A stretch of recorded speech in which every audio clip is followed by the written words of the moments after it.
Be on the lookout. Don't miss it. Can you see it? In this episode of the Rodney O Podcast, we continue our journey in our survival guide to 2021 as we read through the Gospel of John. So join me in this episode and continue to share it with other people if you really like it. If you don't really like it, then what's wrong with you? On this episode of the Rodney O Podcast, I want to talk about letting go of trying to be right. We need to look for the miracle instead. Stay tuned and welcome to the Rodney O Podcast.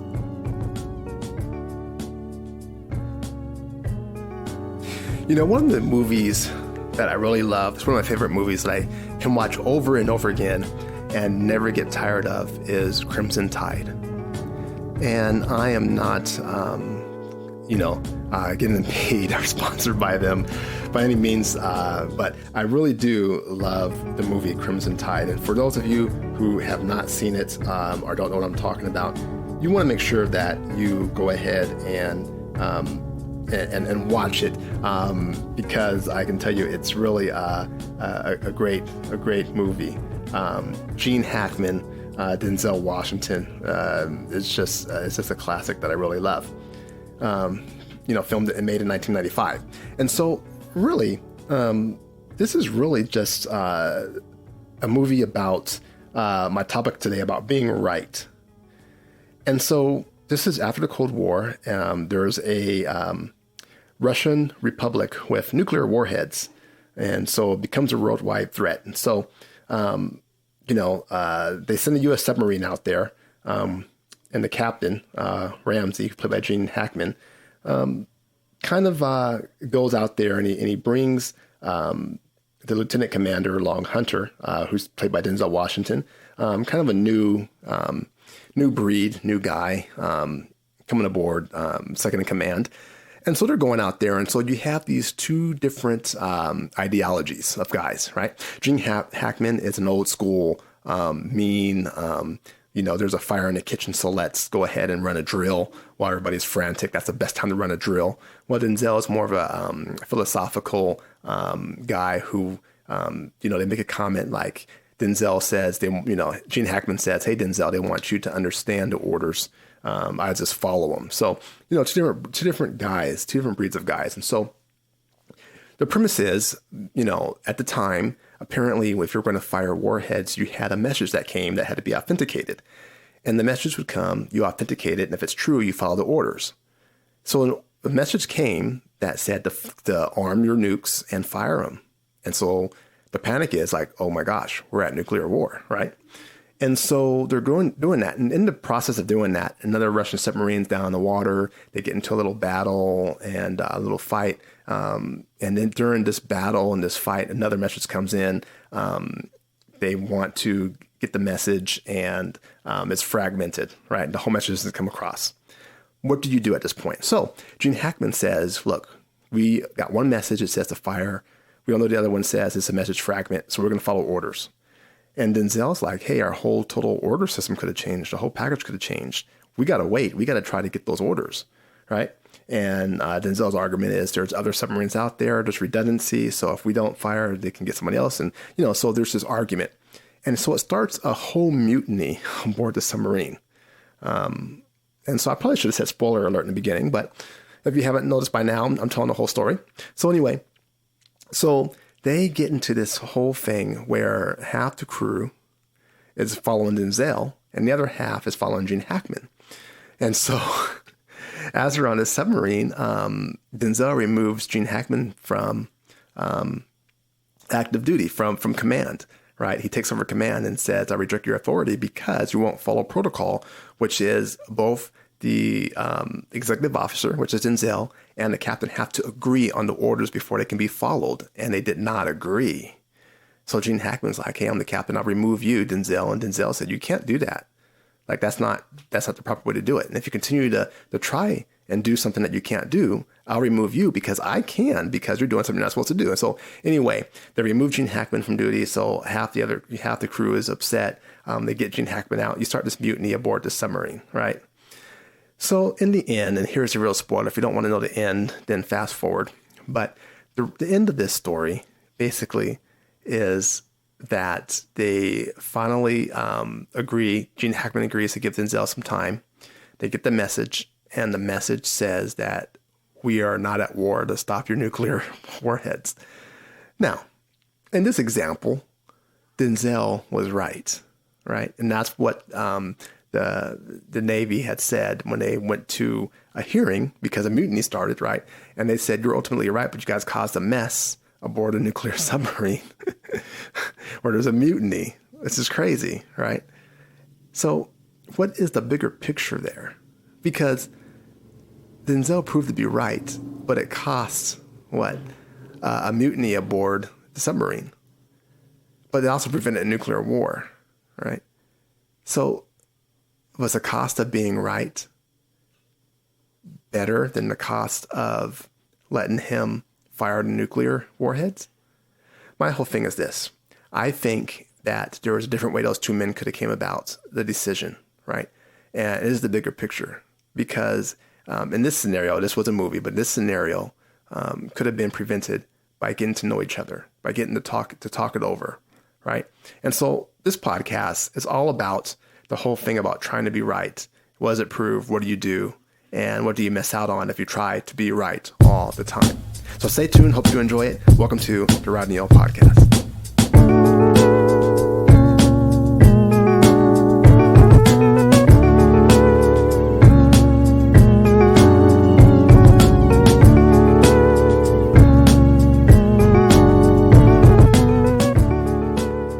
Well, today on the Rodney O Podcast, we're going to continue the series I titled Survival Guide to 2021, John's Instruction Manual.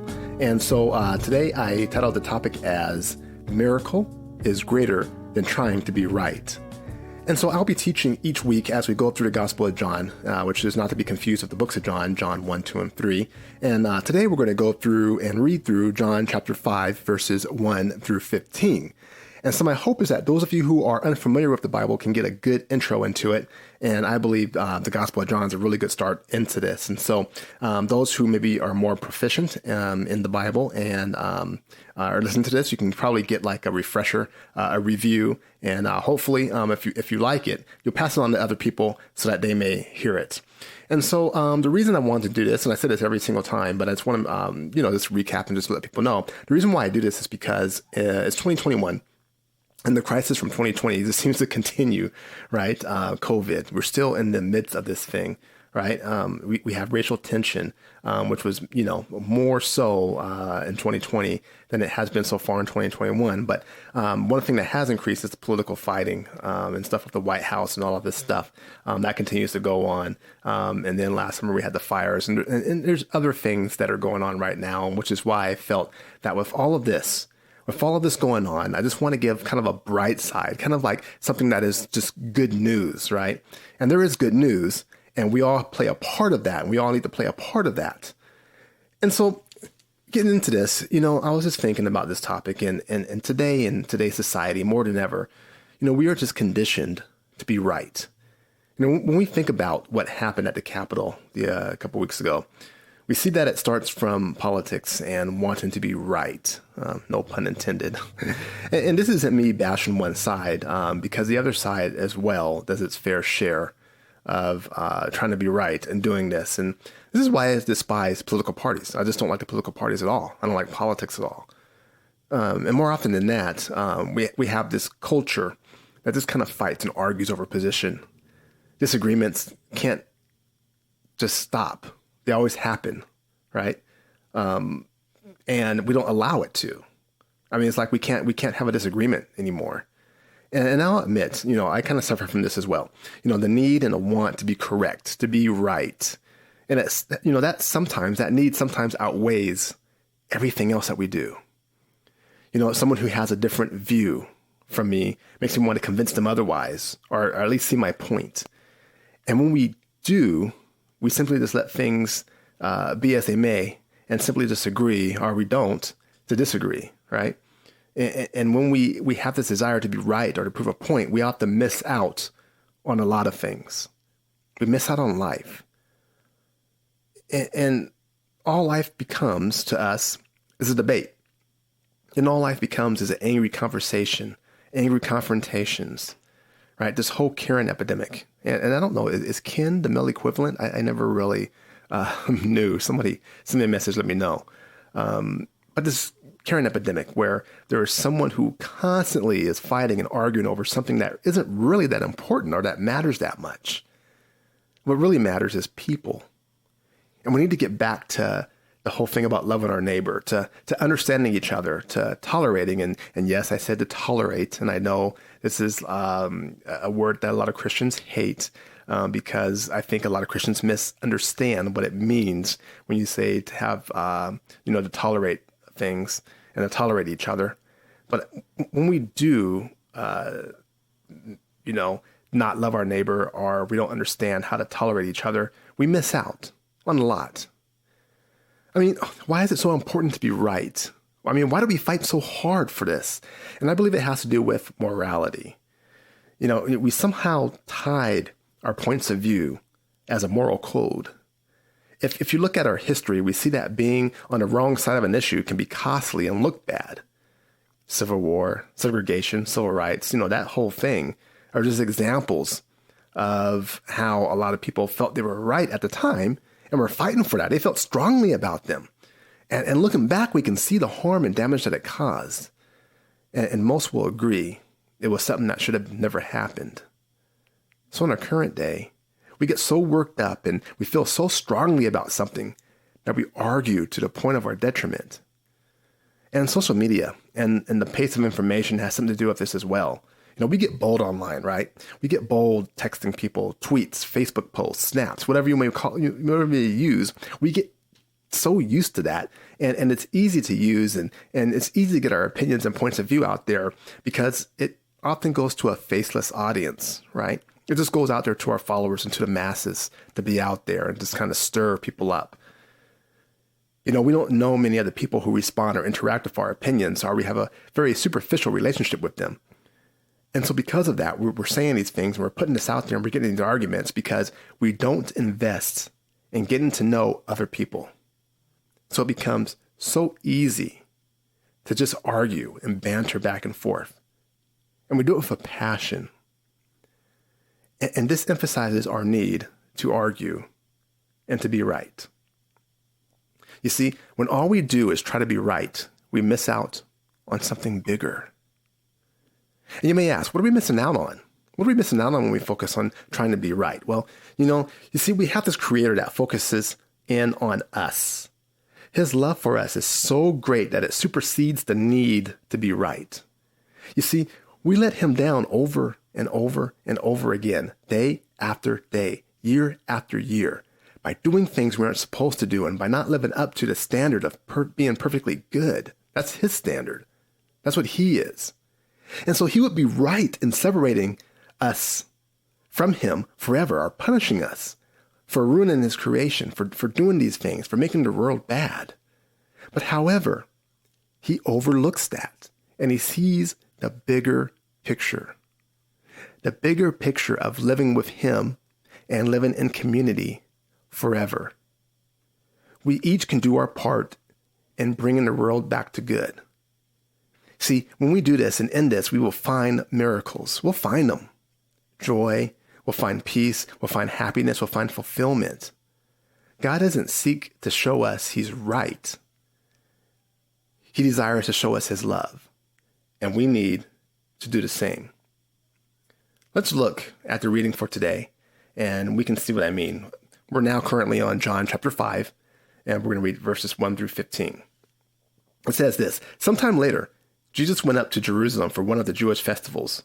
Now there is in Jerusalem near the sheep gate a pool, which in Aramaic is called Bethsaida, and which is surrounded by 5 covered colonnades. Here a great number of disabled people used to lie, the blind, the lame, the paralyzed. Now verse 4 is missing in a lot of translations, but verse 4 would say, from time to time an angel of the Lord would come down and stir up the waters. The first one into the pool after each such disturbance would be cured of whatever disease they had. Now one who was there had been an invalid for 38 years. And when Jesus saw him lying there and learned that he had been in this condition for a long time, he asked him, do you want to get well? Sir, the invalid replied, I have no one to help me into the pool when the water gets stirred. When I'm trying to get in, someone else goes down ahead of me. Then Jesus said to him, get up, pick up your mat and walk. At once the man was cured. He picked up his mat and walked. Now you see, the day on which this took place was a Sabbath. And so the Jewish leaders said to the man who had been healed, "It is the Sabbath. The law forbids you to carry your mat." But he replied, "The man who made me well said to me, 'Pick up your mat and walk.'" So they asked him, "Who is this fellow who told you to pick it up and walk?" The man who was healed had no idea who it was, for Jesus had slipped away into the crowd that was there. Later, Jesus found him at the temple and said to him, "See, you are well again. Stop sinning or something worse will happen to you." The man went away and told the Jewish leaders that it was Jesus who had made him well. Now, to break this down a little bit, we see this guy who wanted to get into this pool. And this pool was known for, they said the angels would stir this pool up and the first person inside the pool would be healed.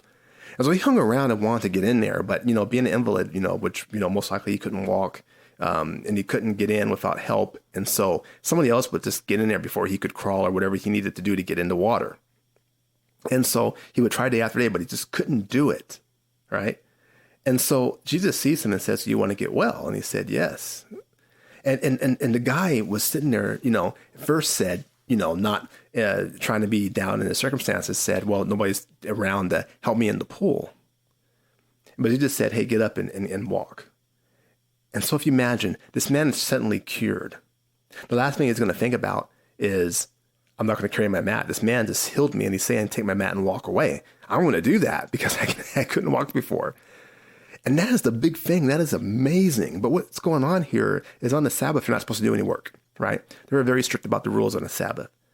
And so by law, the leaders were right. That he's not supposed to be walking around. And they're asking, who is this guy who said that? And so they wanted to be right. And then so wanting to be right and follow the rules, they missed out on this miracle. And it's hard for us to imagine that, but can you imagine that you want to be right so bad that you don't realize this man couldn't walk? And now he does? And you're worried about him carrying a mat and breaking a rule on the Sabbath so you can be right? You see, for us, what does this mean? We don't need to feel the pressure of debating, the stress of being right. What we need to do is we need to get to know people. Not their position on politics, not their position on road events or certain views. We need to get to know people. Because when you think about it, have we changed anyone's mind from arguing?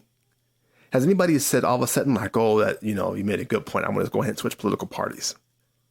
Have we ever changed anyone's mind from that?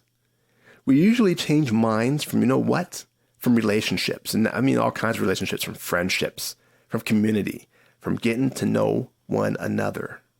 That's more important. You see, if you're just living just to be right all the time, it will just lead to you living alone and without community. You may find other people who agree with you on a few issues, maybe a lot of issues, but not on everything. You see, it's our differences that make us community. You see, we need to stop living in a world of divisions, because division never brings community. It just brings fighting and destruction. So here's what I want you to do. I want you to get to know someone with different opinions or views from you. And don't talk about those differences. Just get to know them. Get to know who they are, their personalities, what do they like, what do they do. And once you do that, look for ways to bring community to each other. Not just your friends that you meet or people that you just met, but a bigger community, something larger than yourself. Look for ways to bring them to each other. And then lastly, pay attention to the big picture. Look for the miracle. They're out there. Pay attention to something bigger that's going on, not just in the fact of you trying to be right. Well, please feel free to dialogue with me. My YouTube channel, Rodney O, shows that I am living what I speak. Please be sure to subscribe to that channel, and the link is going to be in the podcast description, or you can simply go to YouTube and search Rodney O. Remember this. I want to inspire, encourage, and motivate all of you as you navigate this journey that we call life. Thanks for joining me, and I will see you guys in the next one.